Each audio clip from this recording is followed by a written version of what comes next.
Assalamualaikum warahmatullahi wabarakatuh. Akkam jirtan ijoollee Oromoo bakka jirtanitti nageenyi keenya kan onnee irraa madde isin haa qaqqabu bakka isin jirtanitti isiniin jechaa. Akkasuma guyyaa har'aa barnoonni kiyya kan qabadhee isin dhiyaadhe maali yoo jettan guyyaa har'aa barnoota bareedaa mi'aawaa kan irraa fayyadamtan jedheetiin abdadha. Isin hoo maal jettu laata? Ishoo ijoollee Oromoo kanaaf na hordofaa yeroo hundaa'u YouTube Qeerroo Biyyaa kan jedhu subscribe godhaatee yeroo hundaayyuu akka yeroo hundaa na argitanii wajjin waan qabnurraa waliif qonnee isinillee waan qabdanirraa naaf qooddanii waliif qonnee wajjiniin taanee wajjiniin bakka barbaanne geennu akka taanu waan nu haa taasisu jechaa akkasuma Qeerroo Biyyaa kanas bakkaan nama ga'u Rabbi nullee haa taasisu isinillee haa taasisu jechaa. Akkasuma namoonni warroon dandeettii qabdan ni jirtu hedduun keessan kan an beeku jechuudha. Kan an ammoo barumsa irraa fudhachaa jirus jira waan ta'eef kanaaf hundi keessanuu nu wajjin taatanii nullee qaqqaartanii bakka silaa namni gahu akka nu geessisan jedhee abdii isinirraa gaafadhaa. Fakkeenyaa yoo kaasinaan jettan namoota adda addaa tokkeen ni jiru kan akka Said Bayaan, kan akka Abdii Hussein, akkasuma namoonni hedduun ni jira. Akkasuma teknooloojiidhaan ol kukkutan kan akka obsaa teknoofa yoo jenne jarootiin kunniin dhugaatti baay'ee tokko na gammachiisu hedduun isin jaaladhalleedha. Akkasuma naa biraatis kan hin beekne garuu isa hin beeku kanneen jara kanneen ammoo qaamaadins wal bira geenyee waa wal arginee jirruuf isiniif himaa jira. Kan beekne kan jechuun YouTube isaa irratti yookaan isa dhagahoo taatu isiniif himaa tokko Abdii Mobile kan jedhu tokko isiniif himaa. Kanaaf hedduun keessan jajjabaadhaa itti jajjabaattanii itti fuftanii bakkaan akka geettan abdii isinirraa qaba isiniin jedha. Akkasuma guyyaa har'aa waan isin barsiisu tokko maali yoo jettan guyyaa har'aa akkaataa namni isin hordofaa itti jiru akka itti dhageettan akkaataa itti namni isin itti hordofaa jiru irraa ofirraa ilaaltan lakkoofsan jechuudha. Akkasuma namni tokko isin hordofaa jiraa fi isin hordofaa hin jiru maaliin akkami argina akkamitti ilaallaa warroonni jettanii hedduun keessan rakkataa jirtan hedduutu jira waan ta'eef kanaaf isaan saniif guyyaa har'aa kan qabadhee isiniif dhiyaadhe isa tokko. Inni lammataa guutumaan guututti bilbila keenya irratti teelee ta'uu namoonni adda addaa nuti waa balleessuu baadhu akkasuma namoonni biyyoota Arabaa keessa jiran hundaafu namoota kontiraata irraa badan mana xalabaa isa jedhamu isarraa badan isaan sunniin nu hordofaa jiru jedhaniit simii isaanii fuudhaniit gatan. Simii isaanii san gatuun duratti waan hordofaa jiraniif hordofaa hin jiranii ilaaluudhaaf barbaachisaadha. Kanaaf waan akkasii kanallee irraa hubachuudhaaf akka nu hordoftan isiniin jedha. Isa lammaffaadha maali? Bilbila keenya yeroo binnu bilbilli keenya orjinaala jabaadha jabaa miti laafaadha laafata dirqama lakkoofsa itti nuti godhu kana baasuudha qaba.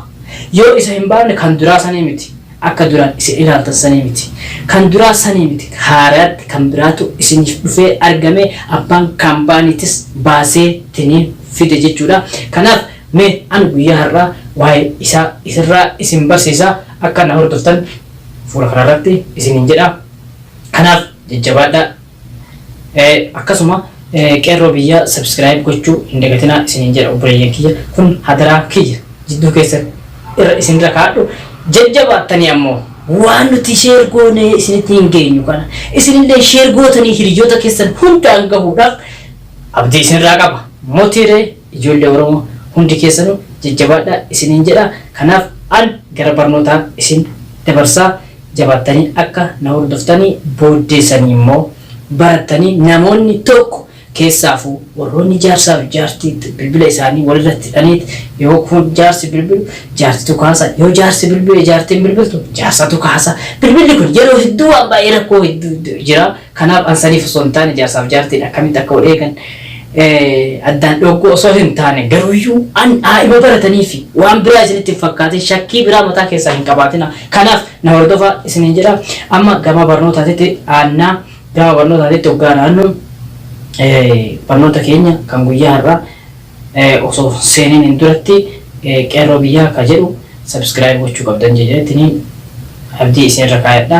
Kanaaf mee mana YouTube seenne qeerroo biyyaa akkamitti akka subscribe godhan isinitti barsiisa. Sanaaf subscribe gochuu hin dagatina. Adaraa keessan qeerroo biyyaa YouTube seenne sorry dhiifama shabakaa hin banne. Qeerroo biyyaa hoggaa seennu YouTube hoggaa seennu qeerroo biyyaas bakka iddoo search YouTube jedhu sanarratti ni barreessina. Qeerroo biyyaa jennee jechuudha. Qeerroo biyyaa kun lamatu ba'a. Qeerroo biyyaa kana keessaa kan fudhanna hoggaa jenne A tokkotti dhumarraa qabu jechuudha. Isa san isin agarsiisa. Inni sun kam yoo jettan kuni kan koomiti YouTube channel kennaa miti jechuudha. Kenna biroo kana. Isa kanarratti cuqaastanii hoggaa isa kanarratti cuqaastan isa kan isin dhufa hoggaa inni isin dhufe profiling kennas qeerroo biyyaa jedha. Profiling kennas qeerroo biyyaa jedha waan ta'eef isa kana hordoftan jechuudha.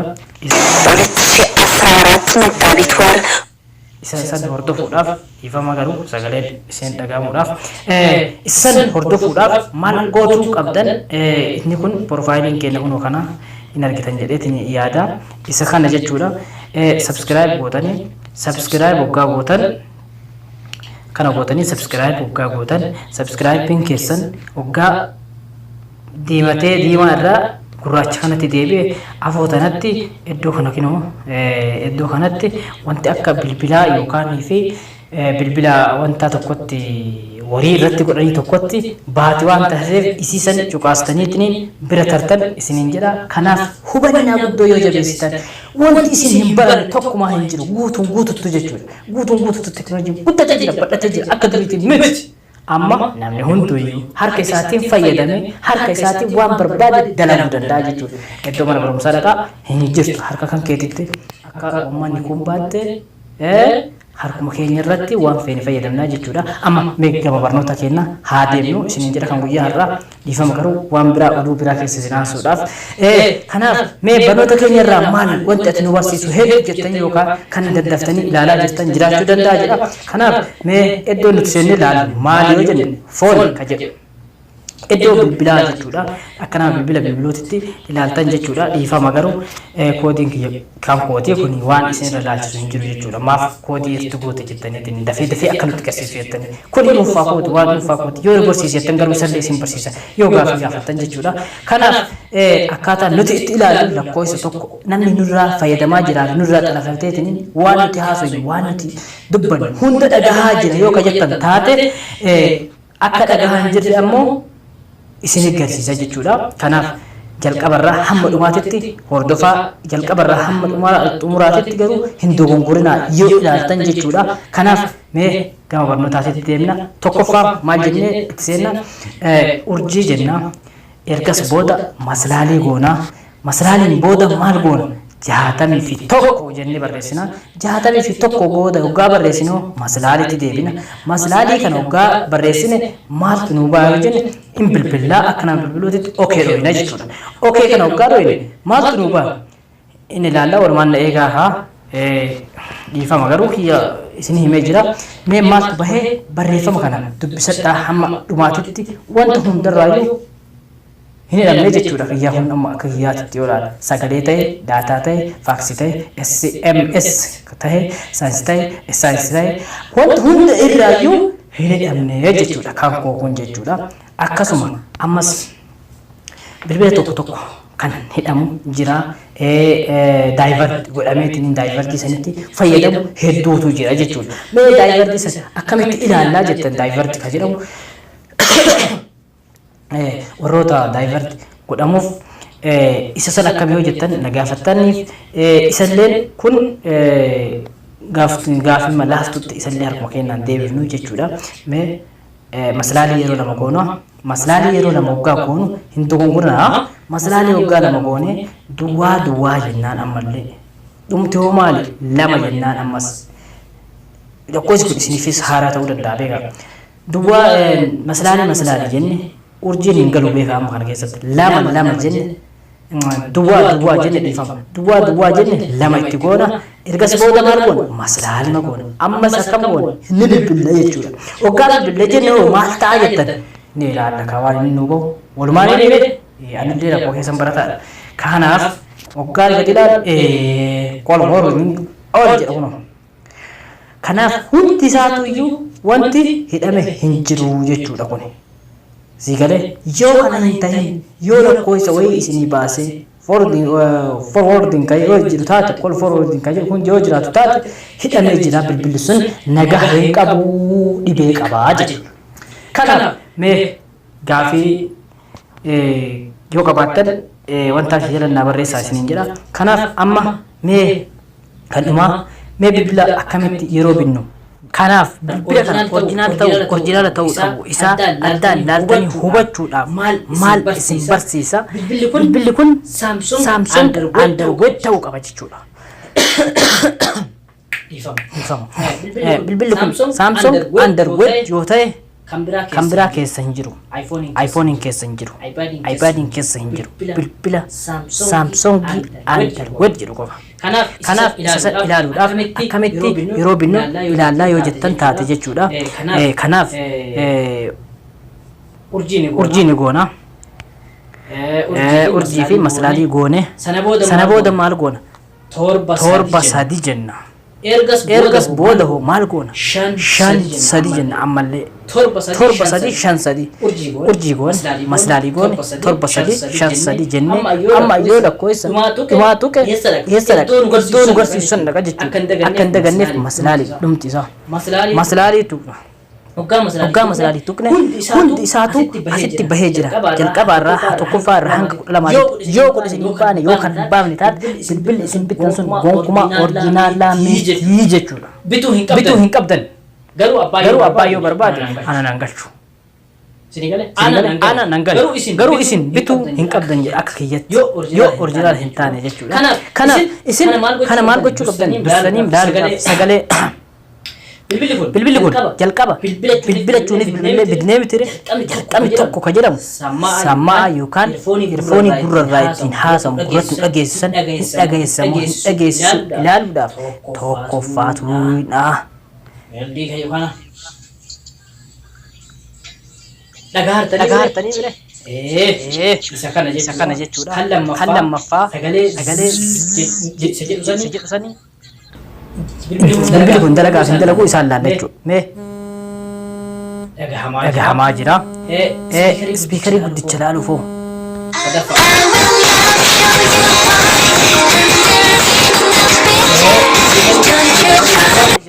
kanaaf hundi keessan wanti hundaayyuu wanta kam hin dalagaa fi hin dalagu waan inni dhuma isaa irraa hanga dhumaatitti ilaaltanii hubachuu yoo barbaaddan isin achirraa hanga dhumaatitti ilaallattanii waan isiniif tola ilaaltan jechuudha. Kanaaf jawwaala keessan hoggaa bittan bilbila keessan hoggaa bittan maal gochuu qabdan kana ilaaluu qabdan yoo kana ilaalle gonkumaa bilbilli sun orjinaalaa miti. Kanaaf bituu hin qabdanii bilbilli kun dalagaa fi dalagu waan hundaa irraa hubachuu qabdanii jechuudha. Kanaaf hedduun isin jaaladha hedduun isin abdadhalleen Oromoo kiyya. Kanaaf sheer gochuu hin dagatina waliifillee sheer godhaatanii sabskiraayib gochuus hin dagatina wanti nu isinirraa barbaadu takkatti sabskiraayib takkatti isa qofa. Isa subscribe yoo gootan yaada keessan yoo isin gammachiise yaada keessan nu yaadatanii yaada keessan ilaallee nuti gammachuu wanta itti deemna jechuudha. Kanaaf hedduu galatoomaa isiniin jedha fayyaa isiniin jedha galatoomaa fayyaa ta'a. Kanaaf yoo waan isin barbaachisu jiraate nu gaafadhaa nulleen isinii deebifna hamma dandeenyuun. Kanaaf nu faana turaa obboleeyyan kiyya isin jaaladhaa.